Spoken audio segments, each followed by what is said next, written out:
Yo, what's up guys, it's Tom and welcome back to a brand new video and a brand new episode of my F1 2016 career mode here on the 2018 season for the Belgian Grand Prix. And if you guys smash 100 likes on this video, I promise you I'll have the next one in Monza uploaded later on today. So there'll be a double career mode episode today if you guys do smash the like target of 100 likes. So let's try and hit that target, guys, straight off the bat, and there'll be another episode straight later in Monza. So we're in qualifying for Spa, and we've got big upgrades in the car this weekend, and also Ferrari and McLaren have also brought upgrades, so it's going to be interesting to see how that one pans out. But we do have a bit more straight line speed around here. I've noticed in practice that the car is performing a bit more nasty in a straight line, and we seem to be a bit more competitive in the straights, but we'll find out in the race how that one fares. But for now in qualifying, things are looking pretty good, and we're currently going out on our first run, first of two runs actually, because there is rain expected. So I want to go for one lap on these tyres and then one more lap on the super softs, and that is going to be it for the session because the rain arrived towards the end. So as you can see, currently just finalising our first lap on the soft compound tyres,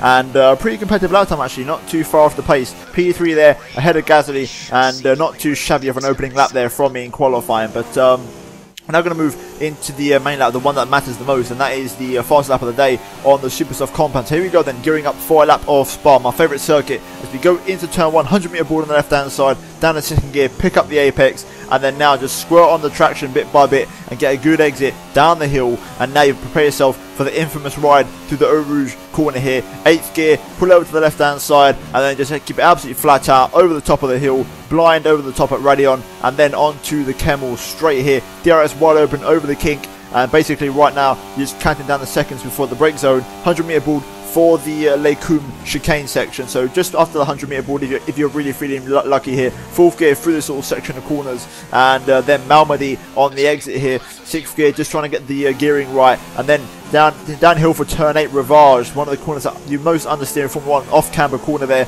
but so far we've negotiated quite nicely. Now through turn 9, 4th gear, carry some nice speed through, don't use too much curb, otherwise you're going to hit the wall on the right hand side. And we're currently on a really good lap here as we now go down to turn 10, pull on down to 6th gear, make sure you keep it nice and tight. I'll run a little bit wide down to the curb, but it's not too bad as we go up to 7th and then 8th gear as we now come into the Fagnes chicane, turns 11 and 12, a right left chicane combo here with a 4th and then a 5th gear in the second. As we're currently on a really good lap here as we go now into Stavlo number 1, 4th gear, pick up the apex, try not to use too much curb. I use a little bit too much there and it upsets my traction slightly as we go through Stavlo number 2, and currently we're still on a really good lap here, improving quite nicely on our previous best, obviously on the slower compound tyre. But here we go, we're now going flat out through the session into Blanchimont now, this left-hander, absolutely flat out, using all the track, try to scrub off as easy speed as possible, and then into the bus stop chicane, 100 metre ball just after that, second gear corner, pick up the apex, and then flick it right for the second part of the bus stop, and then pick up the traction, open up the DRS, and let's see what this lap is going to put us in the top 10. It's going to be P5, so that's a really good lap there,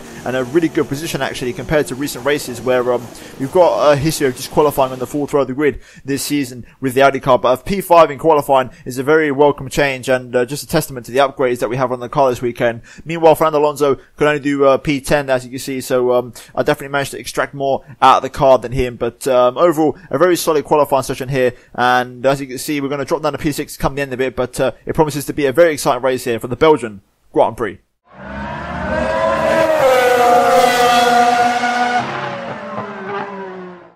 Right, so here we are then at race day 4 Spa, and there's been a pretty decent qualifying. P6 on the grid, the upgrades working quite well for a change, actually qualifying in somewhere else other than the 4th row of the grid. Also at qualifying Fernando Alonso actually, which was quite decent, and I'm right in the mix with these guys. My pace isn't too far off, so Ferrari look quite strong around here, as do Mercedes, but Ferrari also brings some upgrades for this race. And in terms of the race strategy today, very interesting one, because obviously the weather itself is going to get wet straight away here, so I feel like we're going to go straight from super softs onto intermediates. And also in terms of the fuel, I've underfueled a little bit because we are going to be running in wet weather for the entirety of the race, or at least most of it. So it's going to be dry to wet to dry, so because of that I'm going to save fuel during the wet period like I always do. So I'm going to run it in a slightly more aggressive fuel mixture and try and push on early on here and try to make some positions up. If not, then I'm looking forward to the rain period, because that's going to really benefit our car and hopefully make some positions. So either way, I'm very excited. It's my favourite track on the calendar, one that I always want to perform well at, and one that I always do tend to have good pace around. So let's jump straight into it here and see if we can try and get ourselves onto the podium at least this race, and continue our good form of late. So without further ado, let's jump straight into the Belgian Grand Prix. Right then, here we are on the grid at Belgium, gearing up to the 5. Red light is going to be lights out and away we go. for round 10 of the season. Let's try and have a good start here. The Williams cars behind having a great start as per usual. I think who's that? Verstappen, or sorry, Sainz to my right, having a pretty shocking start. Let's go on the outside of turn 1 here. Right, I'm going to be relegated to my starting position. I've got Sainz right behind me for company. We've got Verstappen up ahead. And as you can see, I'm actually keeping up on a straight line quite nicely. I'm not really falling behind. And testament to the new Audi power unit for this race as we go through Rouge, getting a good run on Max Verstappen. Look at the speed I've got. I can actually race cars here today because of the upgrade to the Audi power unit. This one actually working, unlike the one we had a few races ago. And look at this, 4 wide up ahead into Leikun between Ricciardo, Vettel and Bottas. Lewis Hamilton getting the chance to get away. I'm going to go around the outside of Valtteri. Can I get the inside of Vettel? Not quite right. So and P4 so far behind the 2 Ferraris. I managed to jump Bottas, my championship rival, which is really good to see, and crucial move to make as I'm all over the back of Vettel. He's going very slowly through here, turn 8, as we now filter through into turn 9, and so far it's been a really good start here at Spa-Francorchamps. And now let's try and get a weather update from the engineer.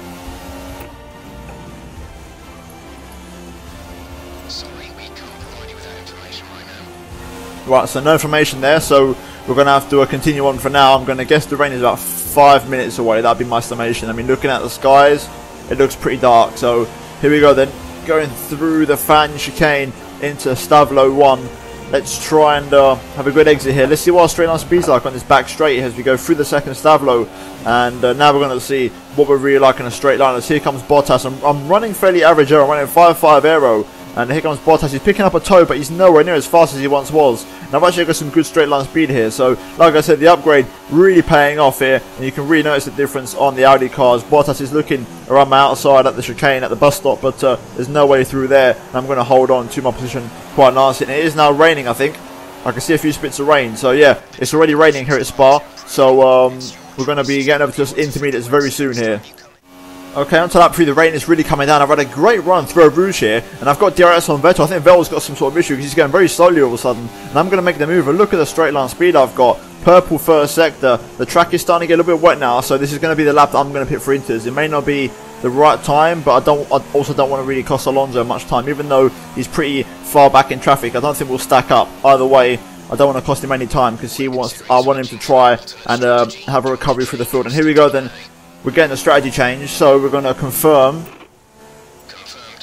the intermediate tyres. So we're going to come in this lap for the green wall intermediates, as it is now time to switch over. So let's bring the car home this lap and try and switch over to some inters, and then try and push on that compound. I've had a shocking exit out of Stavlo 2. Vettel's going to go for the run on my inside here in these conditions. DRS now disabled, a little bit of argy-bargy. Vettel makes the move, he just sends me out wide. I tap his right rear. I'm going to have to, do I give that place back? I don't know. Either way, we're coming into the pit lane, so it won't make much of a difference. Right, let's get it all slowed down here. I'm running in very hot, but here we go into the pit lane. Vettel's going to stay out for one more lap, which is absolute suicide. I hope Alonso comes in, he doesn't pit, because I really want him to gain some places here and bring home some good points for the Audi team. So here we go into the pit lane. Does Alonso pit? Please tell me he does. Yes, he does. Right, okay. So this is going to get a bit hectic now in this very small and narrow pit lane here at Spa, but we're going to all switch over to intermediate tyres here. So let's see what happens. Vettel and also I think Bottas has stayed out, so Bottas staying out is going to be suicide for him in the championship. We've only 5 more races to go after this, so that's going to really hurt him. Meanwhile, we're going to be joined here in amongst the super soft tyre runners, as you can see, just behind Kvyat, just ahead of Mick Schumacher. So here we go then. Let's have a look at the tyre compound differences. We go into Eau Rouge. Can I get past Kvyat? Yes, I do. Up the inside, nice easy move there, and this is already intermediate conditions, so the rain's really coming down quick here, and heavy rain's only 5 minutes away, so it's an absolute downpour here at Spa. But let's see how this one unfolds. We've got a good little battle ahead with Hulkenberg and I think someone else going side by side into Leikun. I think that's Magnussen's. Yeah, there you go. Those two who in real life, you know, have a bit of recent history. I'm going to go around the outside of Magnussen and Hulkenberg though on the grip I have on these tyres. And meanwhile, Ricciardo's making the moves there on Rosenqvist, I can see, and some other cars. So we're just picking all these guys off one by one at the moment. There's Ricciardo. He's stuck behind a McLaren from what I can see. I'm going to guess that's Stoffel Van Doorn. Yes, it is. So Ricciardo is stuck behind Van Doorn. I'm going to make the move now on Felix Rosenqvist here. As you can see, coming up to him now into Pouon. Let's see how he brakes. I'm going to go up the inside nice and easily there. And now we can try and go after Van Doorn, which shouldn't be too much of an issue as we go around the outside. I've got the grip on this tyre. And there you go, around the outside, nice little move there. And now we can try and get after Ricciardo, who is the man directly ahead of us here. And in these conditions, I do fancy my chances. I think Ricciardo's actually going to get held up here by the car in front into Stablo. It's going to give me an opportunity to get even closer. I think that's the Williams of Felipe Massa, yeah.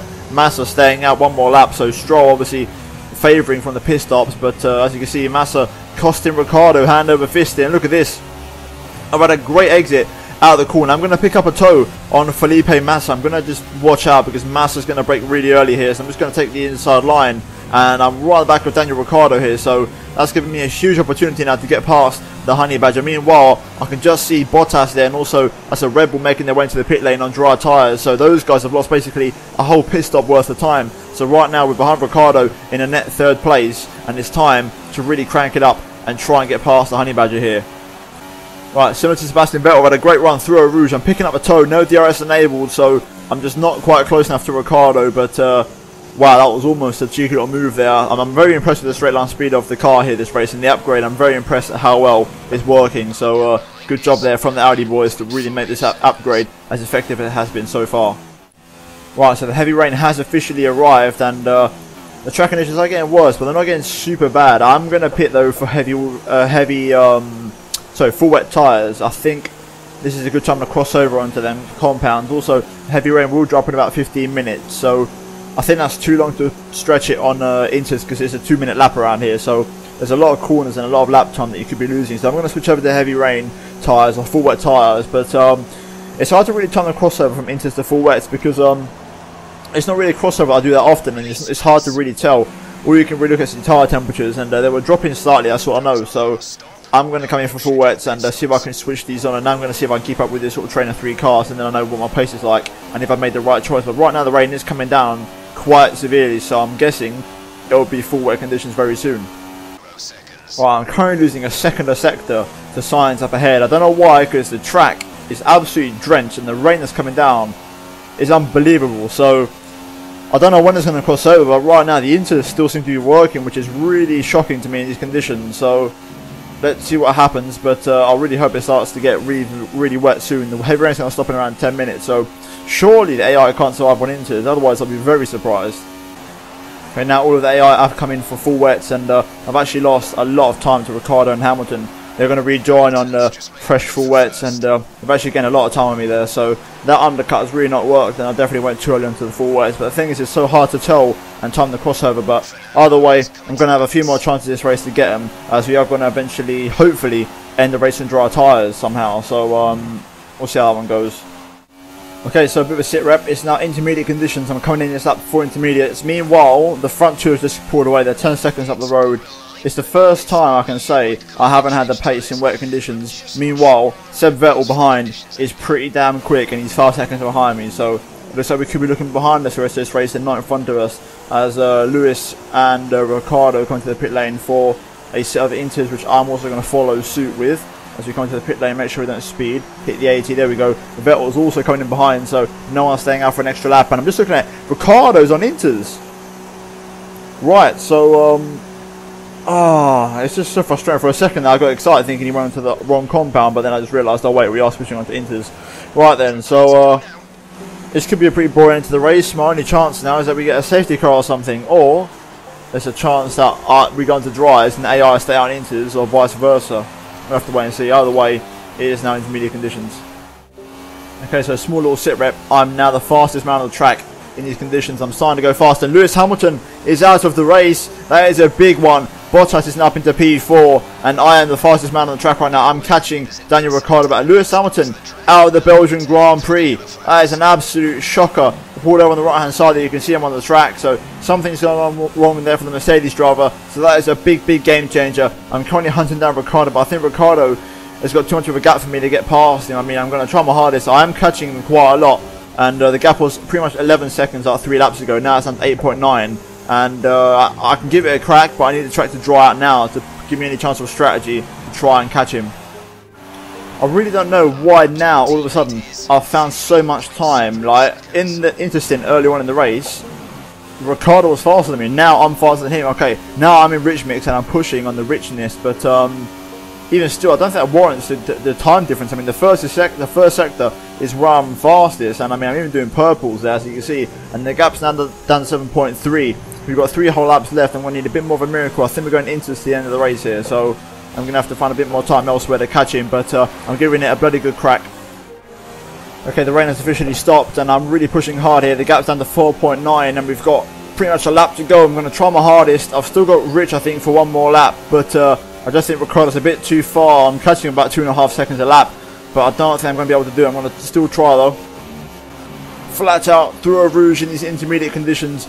Really trying to catch Ricardo here, but absolutely flat out through there. Absolutely fantastic.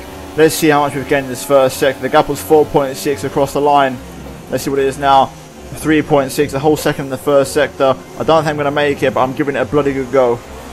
Right then, Ricardo's just up the road, 3.3 seconds. I think if I had one more lap, I might have had a chance of being right at the back of him by the end of the next lap, but too little too late. The track has completely dried out, but it just wasn't to be, and right now I'd be coming in for dry tyres this lap if it was one more lap in the race. But there you go, Ricardo's going to win at Spa. Ferrari and their big upgrade package for this race and the remaining part of the season now really paying off as he wins the Belgian Grand Prix. I come home in P2 and I'll take that because I gained more points on Valtteri Bottas in the World Drivers' Championship. So that's a big result for me and one that I'm very, very happy with, and that's going to really help us out going to the next race in Monza, where you have to think these guys, Ferrari, are going to be hungry to perform in front of their home crowd, and Mercedes, a track that should suit their car, is going to be a pretty hard one for us, I think, with our straight line speed deficit. Even though we have brought some upgrades, the track still, like the high speed circuit, still don't suit our car. We'd much rather be around a track with corners, but overall, that has been this race, and we're now going to move into the drivers and constructors standings. And as you can see, looking at the final race results, Daniel Ricciardo wins it for Ferrari, and the upgrades on the Scuderia are paying off this race. And myself coming home in P2 with the upgrades for Audi also paying off, and the car performing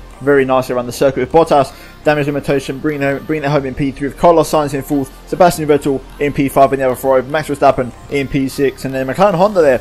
Also, I believe they brought upgrades for this race. Esteban Ocon making a good result. They get P8 for the Woking team. But overall, a very good race here with Alonso picking up the final point scoring positions in P10. And looking at the drivers' standings, as you can see, I'm still leading the way by 30 points with, I believe, 5 races to go, or 4 races to go. I'm not sure now. I think 4 races to go. I'm leading over 30 points by Bottas, so things are looking pretty damn good for me right now. And looking to find out the constructors, you can see that we are still 31 points behind Mercedes. So the gap has come down slightly, but still there is work to do, and we're going to need a few more upgrades or an improvement or drop off from Mercedes to try and change the order. But nonetheless, guys, if you have enjoyed this video, then please do leave a big thumbs up on the video. Also subscribe to my channel if you're new around here, and if you haven't missed any of the videos on screen right now, then I do urge you to go check them out if you haven't done so already. Also check out the playlist down below in the description if you have missed any of the previous episodes. But thank you guys ever so much for watching. I'll see you in my next video very soon. Goodbye.